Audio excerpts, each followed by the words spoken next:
la décision médicale partagée, ça vient au fond d'une réaction assez saine, parce que quand j'étais externe, le malade voyait un chirurgien qui allait l'opérer, il disait « Professeur, qu'allez-vous faire ?» Et l'autre répondait « Ce dont vous avez besoin ». Après l'opération, le malade revenait à la charge « Alors qu'avez-vous fait ?» Ce qui était nécessaire. Donc la communication était sur un mode globalement paternaliste, plus ou moins autoritaire ou bienveillant, mais en tout cas infantilisant. Alors évidemment, depuis longtemps, il n'y a pas eu que ça, mais enfin, et puis notamment depuis le sida, il y a eu, c'est plus possible d'être dans ce rapport. On veut un rapport de partenariat d'adulte à adulte où on s'explique et où on prend en compte la position du patient. Et donc, partout maintenant, on parle de décision médicale partagée. On ne fait pas des recommandations sans un petit chapitre de décision médicale partagée. Alors, j'ai été opéré récemment du genou, et donc je me suis passé de l'autre côté en me disant décision médicale partagée. Comme j'ai beaucoup de collègues chirurgiens, le premier me dit émis prothèse seulement. L'autre me dit prothèse totale. Le premier dit ça, c'est scandaleux, c'est vraiment un truc de CHU, ne te laisse pas faire. Bon, c'est deux bons amis, et à chaque fois que je les écoutais, j'étais convaincu. Les deux. Alors que faire? J'étais voir un troisième de Cochin, qui a mis à être d'accord les deux. Mais enfin, moi, mon avis, je me disais quand même décision médicale partagée, mais enfin, j'ai aucun avis. Hein, j'étais convaincu. Alors, je me suis posé la question, la décision médicale partagée est-elle réellement partagée? Alors, je vais essayer de passer. Voilà. Ma réponse est non. Je n'ai pas de conflit d'intérêt avec cette réponse. Et je vais vous raconter une anecdote vraie, un cas clinique vrai. Dans tous les papiers, vous voyez, il faut tenir compte des valeurs, des croyances des patients. On écrit tout ça. Un témoin d'un patient arrive aux urgences en train de faire une rupture de dissection de l'aorte. L'anesthésiste le voit et lui dit « Monsieur, je vois que dans votre dossier, il est marqué que vous êtes témoin de Jéhovah. Lors de l'opération, on sera sûrement amené à vous transfuser. Est-ce que vous acceptez ?» Le patient répond « Je vous fais confiance. Faites ce qui est nécessaire. » Ouais. Merci de votre confiance. Mais il sera sûrement nécessaire de vous transfuser. Acceptez-vous de recevoir du sang? Je suis témoin de Jéhovah, ma religion interdit la transfusion. Ça ne suffit pas. Acceptez-vous personnellement d'être transfusé? Ma religion me l'interdit. Le malade est opéré, il saigne, il faut le transfuser. Et ma foi, puisque vous êtes tous du monde de la communauté médicale, je vous pose la question et je vous demande de lever la main. Qui transfuse? Qui ne transfuse pas? Personne. Ah, une. Deux ne transfusent pas. Je dirais, vous êtes bien des Français. Ce malade, c'était en Belgique, il n'a pas été transfusé, il est mort. Donc vous voyez qu'il y a un vrai souci culturel extrême. Au fond, si on reprend l'observation, on dirait en France, il a dit « je vous fais confiance, faites ce qui est nécessaire ». Il fallait en rester là. Le malade est dans l'ambiguïté, dans l'ambivalence, comme nous tous, pour beaucoup de choses. Si on lui pose la question « voulez-vous vivre ?» il répond immédiatement. Et si on lui dit « acceptez-vous d'être transfusé pour pouvoir vivre ?» il répond non. Oui et non. On a le droit à l'ambivalence. On a le droit de ne pas pousser les gens dans leur retranchement. Pour des raisons parfois purement médico-légales. En France, on ne se ferait pas accuser, mais en Belgique, on pourrait se faire accuser par la famille. Alors, face au choix dramatique, le médecin se trouve face à un conflit éthique entre le respect du choix du malade et le devoir d'assistance à personne en danger. Vous avez voté devoir d'assistance à personne en danger. Il faut s'assurer, quand ça est possible, de la réalité de ce choix, de sa pérennité, mais il faut aussi respecter le droit de ne pas tout savoir, de ne pas tout décider, de ne pas tout clarifier si le coût émotionnel est trop lourd. On parle beaucoup du droit de savoir. On oublie le droit de ne pas savoir tout, pas tout de suite. Dans notre hôpital, on voit des diagnostics dramatiques jetés au nez des gens. Une jeune femme qui arrive aux urgences, crise d'épilepsie, scanner, Tu meurs.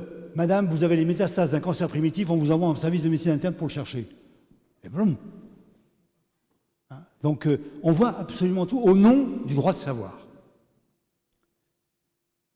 Alors, ceci pose le problème de l'autonomie en question. Il y a des gens qui veulent tout savoir. Bon, mais il y a des gens qui ne veulent pas. Il y a des gens qui disent, c'est moi qui décide. Il y a d'autres qui disent, non, non, c'est un tiers qui décide. Puis il y a ceux qui disent, ben, je décide, mais avec l'aide, pas tout seul. Alors ça, c'est vraiment culturel, car au fond, l'autonomie dans une culture américaine, c'est un devoir. Tu dois être autonome. Tu dois payer tes études, tu dois payer ta santé, et tu dois décider le jour de ta mort. Et puis si tu veux louer un organe, tu peux le louer. Et on peut faire la gestation pour autrui. En France, notre philosophie, c'est que ce n'est pas un devoir, l'autonomie, c'est un droit. Autant que tu peux, autant que tu veux. Hein. Et à l'idée, je ne suis pas un Français assisté, je suis un cow-boy solidaire. Paul Valéry avait répondu « L'homme seul est toujours en mauvaise compagnie ». Alors c'est aussi l'illusion de l'autonomie dans laquelle baigne notre société. Qu'est-ce qu'on décide vraiment? Comme vous l'avez dit, pour la génétique, on a décidé ni de mes cheveux, en tout cas moi, ni de la couleur des yeux, ni de beaucoup de choses. Mais on est très déterminé par et la génétique et le style d'attachement, qui est un des points majeurs de compréhension aujourd'hui de ce qu'a été l'éducation petite, qui a fait ce qu'on a confiance en soi, confiance dans les autres ou dans la défiance. La culture, l'éducation, les événements de vie, tout ça est intégré, tout ça peut s'exprimer effectivement dans l'épigénétique dont on a parlé tout à l'heure. Donc on a quand même une liberté, notamment celle de se détruire, mais on est quand même très déterminé. En tout cas, pour les diabétologues, par rapport à certains collègues qui étaient passés sur le patient décide, j'étais obligé de dire, mais on ne choisit pas librement de devenir aveugle, complication grave diabète, ou d'être amputé. C'est la liberté de l'individu prisonnier de ses conditions ou de ses émotions, qui refuse sa maladie, qui refuse de se soigner. Ce n'est pas un libre choix. Nous avons un cher collègue de notre hôpital, car il arrive que les médecins soient malades, qui a refusé sa maladie et qui pourtant avait amputé, ponté des diabétiques, qui connaissait tout et qui ne se soignait pas, qui ne prenait aucun médicament, lui-même triple ponté coronarien, et qui rentre dans mon bureau, adressé par les ophtalmos de l'hôpital, levant les mains en l'air, disant « je me rends ». Et pourtant, il savait tout. Alors, ça m'a fait réfléchir beaucoup quand même, dans toute ma carrière, de tous ces gens qui savaient tout, nos collègues, et qui se soignaient de manière ahurissante. Je me disais, mais pourquoi? Alors que aucun n'était des malades psychiatriques, hein, rassurez-vous. Tous des gens normaux à qui vous confiez votre famille. Mais pourquoi se soignent-ils si mal? Et l'explication, finalement assez banale, revient à cette grande loi du vivant qui est la loi de l'homéostasie. Nous connaissons, nous, la communauté scientifique médicale, la loi de l'homéostasie biologique, qui permet, depuis Claude Bernard, hein, le maintien de la stabilité de l'organisme dans son échange avec l'extérieur. Hein, il faut qu'il y ait un échange à l'extérieur, mais si cet échange est trop grand, l'organisme meurt. Si cet échange est fermé, l'organisme meurt. Donc il y a une loi de l'homéostasie qui, pour le diabète, est la stabilité fantastique de la glycémie. Lorsque cette homéostasie biologique est rompue, l'intelligence humaine fait qu'on va agir pour essayer de retrouver un équilibre aussi proche que possible, qui va être un nouvel équilibre de vie, et qui est l'allostasie. Le diabétique reste diabétique, il n'est plus normal, mais il retrouve un équilibre suffisant. Mais ce que l'on ne connaît pas, c'est la loi de l'homéostasie émotionnelle. Cette loi s'exprime de la manière suivante. Lorsque les besoins humains primaires sont assurés, la faim, la soif, l'absence de douleur, la sécurité, le sentiment de sécurité, lorsque vous n'êtes pas un réfugié sur la Méditerranée, en train de lutter pour la survie, la priorité absolue est donnée à l'homéostasie émotionnelle sur l'homéostasie physiologique. C'est-à-dire ne pas sombrer dans la dépression, ne pas être paralysé par l'angoisse, quitte à prendre des risques considérables pour ma santé. Et donc, j'ai entendu ça en arrivant tout à l'heure, que l'annonce d'une maladie chronique, d'une maladie grave, c'est aussi un traumatisme psychique. Ça ne sera jamais plus comme avant. C'est maintenant vous êtes différents des autres. Et c'est pour toujours. Face à ce traumatisme, nous mettons tous en œuvre des mécanismes de défense. Le plus simple est le déni. C'est pas vrai, quand c'est possible. Ou le refus de la maladie, comme le chirurgien, notre collègue. Très bien, je suis chirurgien, je m'en fous. Je ne serai pas un petit vieux diabétique qui prend ses comprimés. Ça peut être la minimisation, c'est pas si grave. Ça peut être la pensée magique. Beaucoup de médecine tient à ça. Ça peut être le clivage. Hein, il y a un moi malade puis, qui est clandestin, puis il y en a un autre. Ça peut être les addictions. Je me fais plaisir, et puis après ça s'autonomise, et puis hop, je tombe dans l'addiction. Enfin, et autres, plein d'autres mécanismes de défense. Si bien que nous savons tous que la dépression est 2 fois plus fréquente à âge et activité sociale, niveau culturel identique, chez les malades qui ont une maladie chronique par rapport à la population générale. Nous ne savons pas quel est le taux de patients qui adoptent des mécanismes de défense pour éviter la dépression. Et quand ces mécanismes de défense se chronicises, ils deviennent une deuxième maladie. Le malade est malade et il est malade d'être malade. J'ai eu comme ça beaucoup de femmes, jeunes femmes diabétiques, qui manipulaient leur insuline pour rester minces, avec des taux de glycémie considérables, jusqu'à être amputées, greffer un pancréas, et combien, y compris une ophtalmo-diabéto, qui connaissait tout, mais qui restait en hyperglycémie pour rester mince, et qui terminait avec une greffe du rein et du pancréas. Donc l'homéostasie émotionnelle, voilà, c'est ce qui nous permet d'être dans la vie, de refuser la mort psychique qui est la dépression, mais parfois au prix de drames physiques. Et puis il y a un grand sujet de notre société actuellement, l'homéostasie sociale et environnementale, je ne développe pas, qui nécessite de combattre l'hubris, le toujours plus, et ça c'est un sujet politique d'actualité. Alors, quand on voit la décision médicale partagée, mais quand on discute avec les malades victimes d'addiction, alcooliques ou autres, ils disent, mais nous, on subit une force interne qui nous oblige, qui est plus fort que nous. Quand je disais à une de mes malades qui manipulait son insuline, qui était amputée des 2 jambes, qui avait 35 ans, qui avait été greffée du rein de son père, qu'elle avait rejeté, et qui continuait à faire ça, je lui disais, mais pourquoi vous faites ça? Pour plaire à qui? Et elle me répondait, je sais que c'est stupide, c'est plus fort que moi. C'est le propre de l'addiction. Et alors ces malades alcooliques et autres, ou anorexie mentale, ils ont besoin d'une force externe qui vient contrecarrer cette pulsion interne. Et le médecin ne doit pas démissionner. Le médecin ne doit pas dire l'anorexique mentale, elle ne veut pas être hospitalisée, c'est son choix. Non, ce n'est pas son choix. Donc il est temps que nous avons à battre notre coulpe pour l'autoritarisme médical du bon vieux temps, mais pas passer de l'autre côté, devenir, nous respectons, nous sommes des techniciens, nous respectons le choix. Et alors évidemment, l'addiction c'est un paradigme, mais la défaillance de la volonté est plus banale, et nous devons aider le patient à sous-peser le pour et le contre, à négocier non pas avec nous, mais avec lui-même, entre l'être rationnel et l'être émotionnel, pour trouver le meilleur compromis. Et nous avons tous connu ces patients qui nous disent « Docteur, je n'ai pas fait ça, engueulez-moi, ça m'aide. » Alors, l'adhésion médicale partagée est une très belle chose.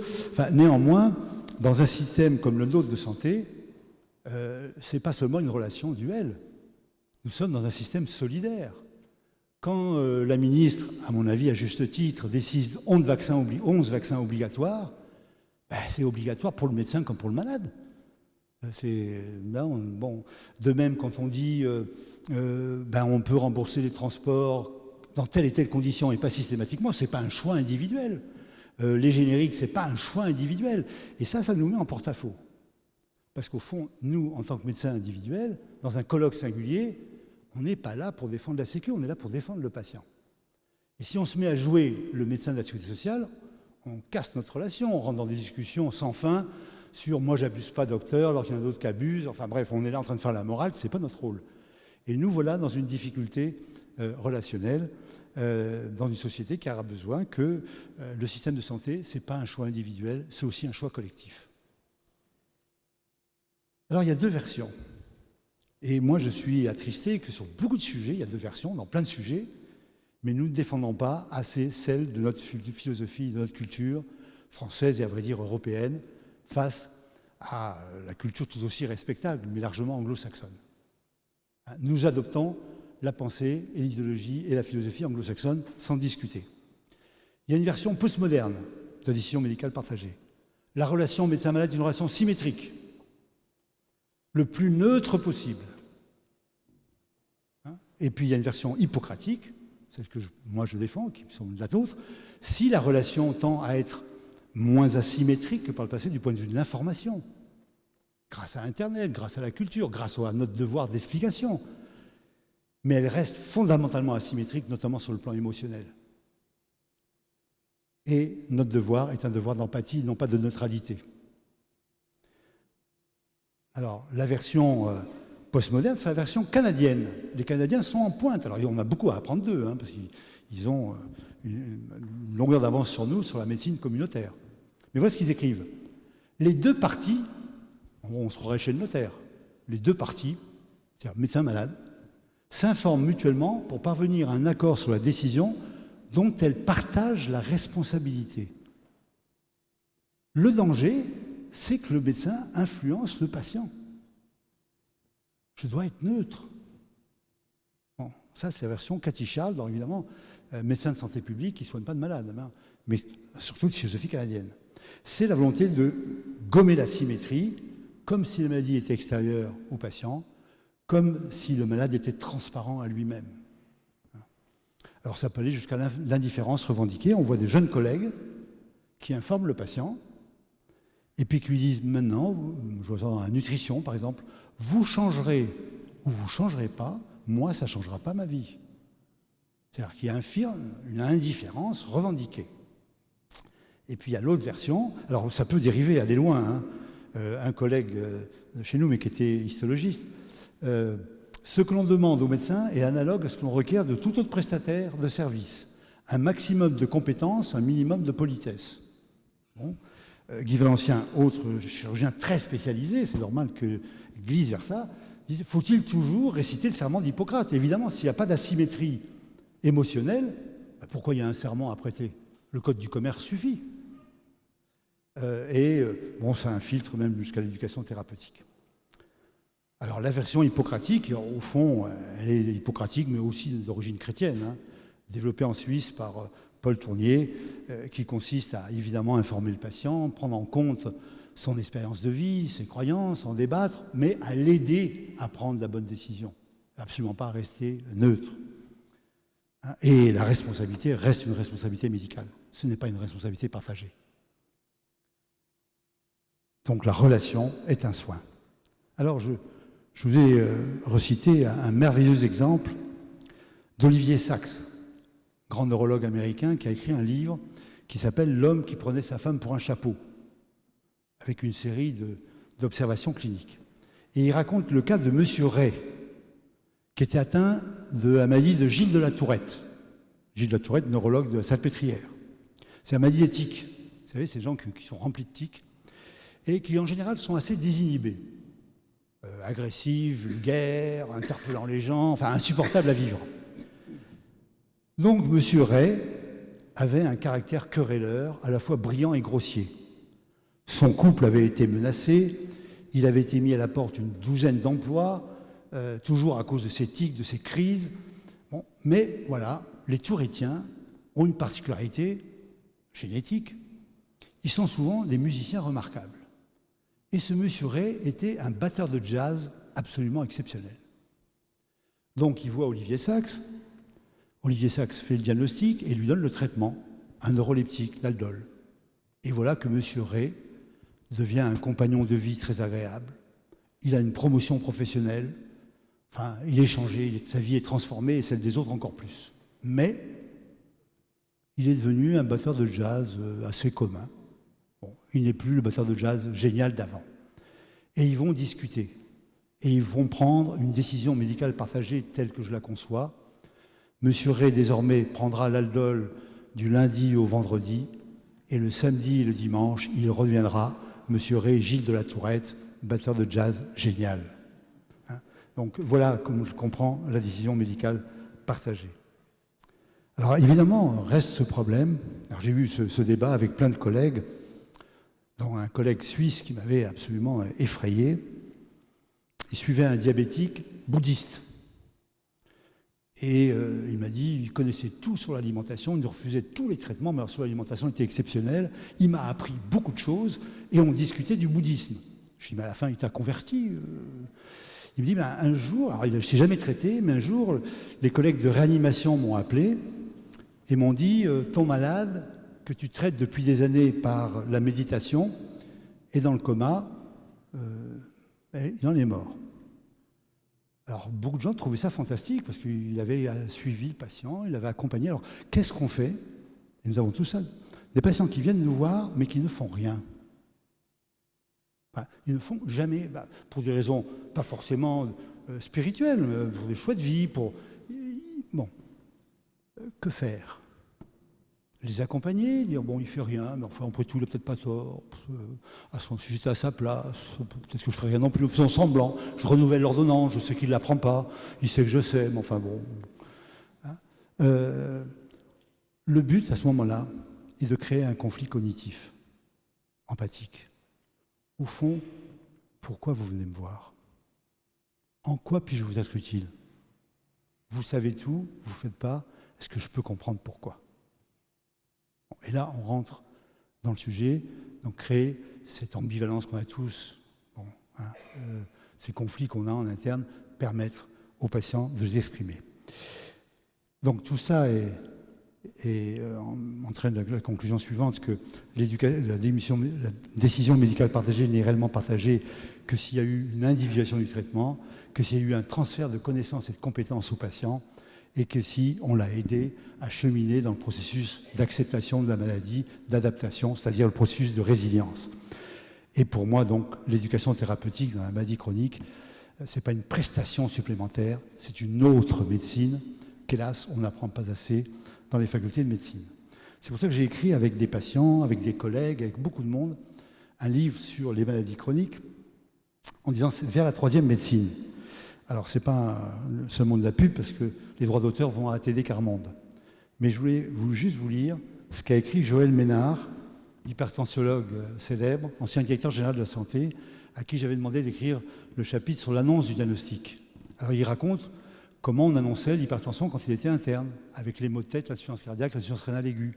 Puis, comment on annonce l'hypertension maintenant avec un chiffre, d'où les problèmes de dépistage, l'absence de tout symptôme. Et puis quand il était directeur général de la santé, c'est lui qui était responsable du plan Alzheimer. Et il s'est posé la question, comment annoncer l'Alzheimer à quelqu'un qui perd la mémoire? Et ça se termine, comment lui annoncer à lui son cancer du pancréas? Par téléphone. Pour ceux qui pensent à la médecine moderne, où on pourra tout faire grâce à l'intelligence artificielle, on tapera ses symptômes et on enverra son génome et on vous dira... Alors il dit, l'annonce par téléphone est vraiment un coup de tonnerre dans un ciel serein.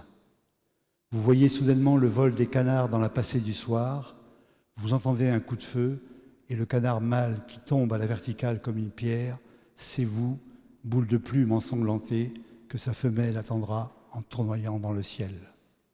Alors espérons que la médecine restera hippocratique, même si elle a de grands progrès à faire. Merci.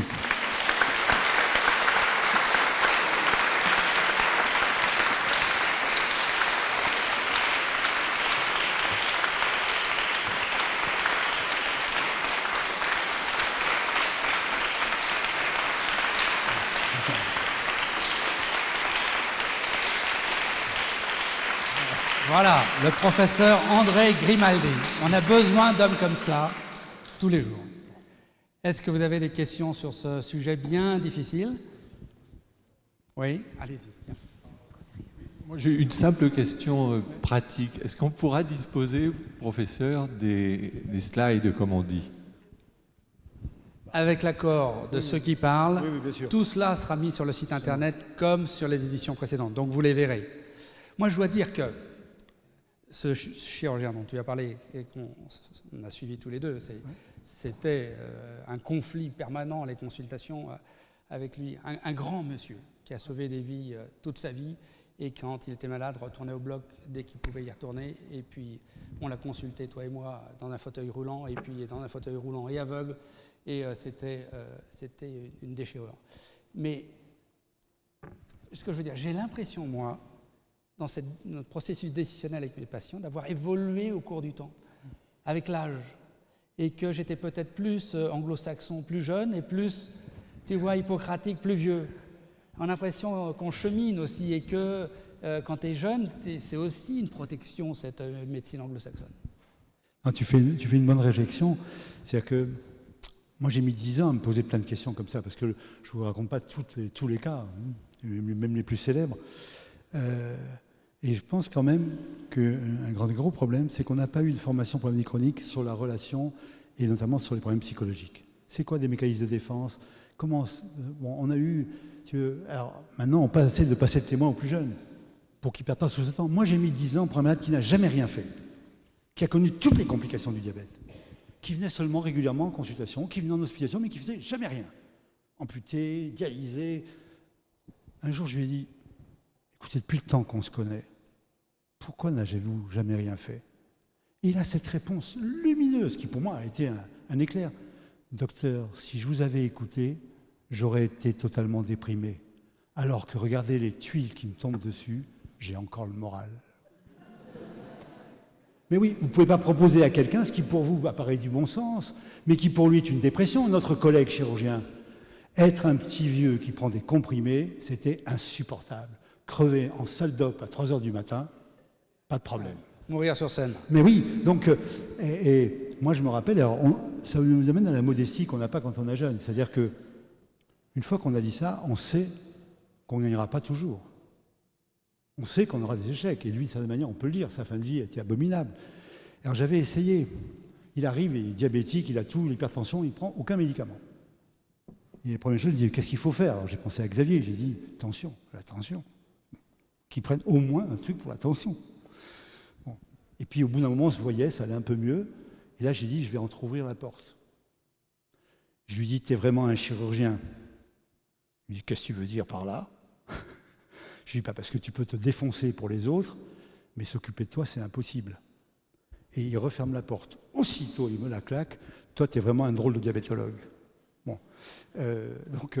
Voilà, on aura ceux auxquels on dira, ben, on a sorti de ça, il n'ira pas en dialyse, puis on acceptera l'échec. C'est-à-dire qu'en étant vieux, quelque part, on peut accepter l'échec, mais à condition de s'être battu. Pas à condition de dire, c'est son choix, c'est pas mon problème. Oui, professeur, oui, je voulais rebondir sur ce que vous avez dit. Vous avez réintroduit l'humain, si vous voulez, dans la médecine. Alors, qu'est-ce que vous pensez de l'automédication, si vous voulez? Parce que là, par construction, il n'y a pas de symétrie émotionnelle, puisqu'on est tout seul. Comme disait Paul Valéry, hein, l'homme seul est toujours en mauvaise compagnie, quoi. Donc, non, mais si c'est de l'automédication simple, on fait tous, pourquoi pas, bon, etc. Mais dès qu'on a des choses plus compliquées, ben, on a besoin d'un avion, on a besoin d'une personne, on a besoin de...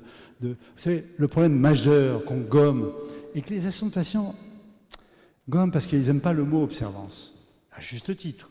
L'observance, ça évoque l'armée, hein, on ne discute pas, on obéit. Ça évoque la religion, on ne discute pas non plus, c'est des règles. Mais là, on veut dire, nous, auto-observance, on a discuté. Je suis d'accord, docteur, mais oui, je vais le faire. Même, l'activité tous les 2 jours. Non, tous les jours. Je vais l'acheter, le vélo d'appartement, etc. Bon. Et puis, je veux faire, je suis d'accord pour faire, je sais faire, et je ne fais pas. Ben, ça nous arrive à tous, ça, je crois. Hein? Alors, c'est pourquoi et comment je peux vous aider. Donc ça, on ne s'en sort pas seul. Le malade qui rentre dans l'addiction, le malade qui rentre dans le clivage. Moi, j'ai des malades qui étaient clandestins diabétiques dans leur famille. Les enfants ne savaient pas. Un neurologue dans notre hôpital, il disait à ses enfants qu'il injectait des vitamines. Je dis, mais t'en compte, tes gosses vont à l'école, ils vont dire, papa s'injecte des vitamines tous les matins? Bon, non mais on a tous nos représentations. Hein, c'est pas rien l'arrivée d'une maladie chronique. Même parfois incertaine, même pas forcément qui nous paraît très grave. Hein, donc, et ça, on s'en sort pas seul. Une leçon de ça, Hein, c'est pour ça que je parle de résilience, mais ça peut être des infirmières, ça peut être des assistants de patients. Les patients experts, pour moi, c'est ça leur fonction, c'est des tuteurs de résilience. Les alcooliques anonymes, c'était ça. Hein, ils disaient, je m'appelle André, je suis alcoolique, qui ne boit pas et qui espère ne pas boire aujourd'hui. Bon, ça pouvait aider parce qu'il y a un phénomène d'identification et ça peut m'aider et je vois qu'on peut s'en sortir de cette maladie plutôt que d'être dans la clandestinité. Voilà. Un de mes plus grands sommets internats, fin des années 80, c'était chez Joël Ménard. Et un jour, au lit d'une patiente, on sort de la chambre, on avait tous les traitements, hypertendu, 125 kilos. Il me dit, Montalesco, qu'est-ce qu'on peut faire de plus? Je lui dis, monsieur Ménard, il faudrait qu'elle maigrisse. Il réfléchit, il me regarde, il me dit, il faut qu'elle maigrisse. Je lui dis, il faut qu'elle maigrisse. La tension baissera. Il me dit, c'est vrai, mais comment vous allez vous y prendre? Mauvaise réponse, après mauvaise réponse. Et il me dit, il y a une seule manière qu'elle maigrisse. Il faut qu'elle soit amoureuse de vous. Voilà. Merci beaucoup, André Grimaldi, un grand monsieur.